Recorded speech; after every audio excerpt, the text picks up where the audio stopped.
Hello दोस्तों, नमस्कार। आज 23 मार्च दिन रविवार। आइए जानते हैं अब तक की सभी देश विदेश की बड़ी खबरों को।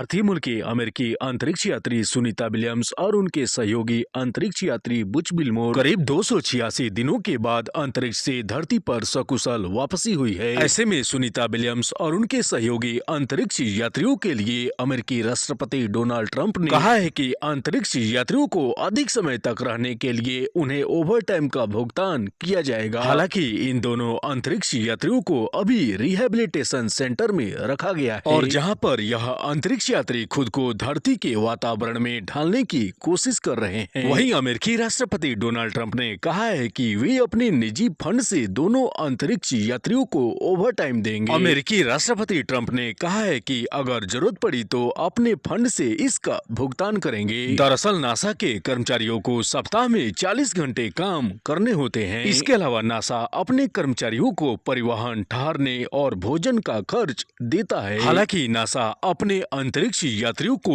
एक मामूली भत्ता देता है और इस हिसाब से सुनीता विलियम्स और उनके सहयोगी अंतरिक्ष यात्रियों को मात्र $1430 ही मिल पाएगा। और ऐसे में इस कम राशि को देखते हुए अमेरिकी राष्ट्रपति ने कहा है कि वे अपने निजी फंड से दोनों अंतरिक्ष यात्रियों के वेतन का भुगतान करेंगे। अमेरिका के राष्ट्रपति डोनाल्ड ट्रंप का अमेरिका के राष्ट्रपति के रूप में शपथ लेने के बाद भारत के अलावा अमेरिका का अलग अलग देशों के साथ टैरिफ वॉर शुरू हो चुका है। अमेरिकी राष्ट्रपति ट्रंप ने कहा है कि भारत अन्य देशों की तुलना में सबसे अधिक टैरिफ लगाता है। ऐसे में अब अमेरिका भी भारत पर उतना टैरिफ लगाएगा। अमेरिकी राष्ट्रपति ट्रंप ने कहा है कि भारत टैरिफ को काफी हद तक कम करने जा रहा है, लेकिन 2 अप्रैल को हम उनसे वही टैरिफ वसूलेंगे जो हमसे वे वसूलते हैं। दरअसल डोनाल्ड ट्रंप का राष्ट्रपति बनने के बाद से भारत के अलावा चीन और अन्य सभी देशों के साथ अमेरिका का टैरिफ वॉर शुरू हो चुका है। दूसरी तरफ विश्व व्यापार संगठन यानी WTO की तरफ से 2023-24 के लिए टैरिफ 12% होगा, जबकि अमेरिका के लिए यही टैरिफ मात्र 2.2% की रहेगी। इस मामले को लेकर विदेश मंत्रालय ने कहा है कि दोनों देश टैरिफ और मार्केट एक्सेस जैसे मुद्दों के समाधान को लेकर बातचीत कर रहे हैं और जल्द ही दोनों देशों के बीच किसी तरह की अंडरस्टैंडिंग भी बन जाएगी।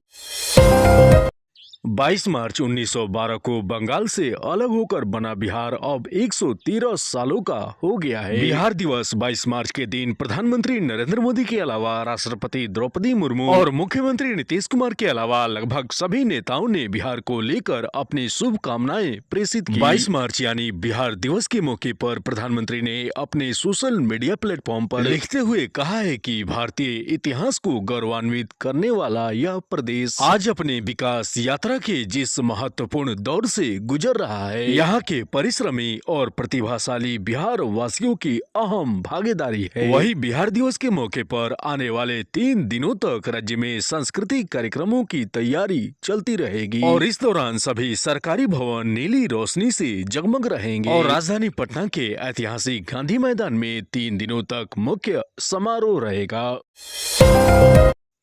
केंद्र सरकार ने प्याज के निर्यात पर लगाए जाने वाले 20% की कटौती शुल्क को हटाने का घोषणा किया है और सरकार का यह बड़ा कदम किसानों के हितों को देखते हुए उठाया गया है। प्याज के निर्यात पर लगाए जाने वाला यह शुल्क सितंबर 2024 से ही लगाया गया था और प्याज को लेकर सरकार का यह बड़ा फैसला 1 अप्रैल 2025 से लागू हो जाएगा और इसे लेकर कृषि और किसान कल्याण विभाग ने अपने अनुमान के तहत बताया है कि इस साल प्याज का उत्पादन 227 लाख मीट्रिक टन रहेगा, जो पिछले मुकाबले 18% अधिक है। सरकार के द्वारा एक्सपोर्ट ड्यूटी हटाने के बाद अब किसान और व्यापारी प्याज को दूसरे देशों में बेच सकेंगे। देश में प्याज के बम्पर उत्पादन के बाद सरकार ने प्याज पर लगने वाले टैक्स को हटा दिया है और प्याज पर लगने वाले एक्सपोर्ट ड्यूटी के कारण किसानों को अपनी प्याज बेचने में परेशानी हो रही थी और प्याज का बम्पर उत्पादन होने के बाद भी किसानों को